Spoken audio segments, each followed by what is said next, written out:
ধোয়া থাকে আর মেসেজে থাকে শব্দ। তুমি হয়তো জানো না আমি ক্যান্সারের রোগ। এই যাত্রায় হয়তো আমার জীবনের শেষ যাত্রা, যেখান থেকে ফিরে আসার টিকিট কেউ দেয় না। কিন্তু তুমি আমার আজকে এই যাত্রা সুন্দর করেছো।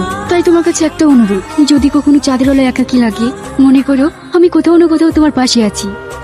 আচ্ছা দাদা, চাঁদনি রাতের উপন্যাসটা নাই? না না, ও বই শেষ হয়ে গেছে। আমার ওই বইটা লাগবে যে। বাজারে ব্যাপক সেল তো, ও বই পাওয়া যাচ্ছে না। চাঁদনি রাতের উপন্যাসটা একটা দেন না। ওটা শেষ হয়ে গেছে। আমি যদি অ্যাডভান্স করে এনে দিতে পারবেন? পারবো, কিন্তু 7 দিন সময় লাগবে। লাগুক, ঠিক আছে। আপনি আমাকে 2 পিস এনে দেবেন। ঠিক আছে। বাবু, ওকে নিয়ে আমার গর্ব হয়। তোর প্রথম লেখা বই সারা পশ্চিমবঙ্গে সেল হচ্ছে। আমার যে কি আনন্দ হচ্ছে তোকে বলে বোঝাতে পারবো না। মা, এসব কৃতিত্ব সবই চাঁদনি। চাঁদনি?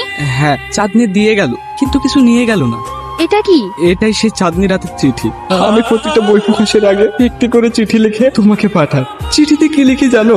আমি ভালো আছি, তুমি কেমন আছো চাঁদনি? চাঁদনি!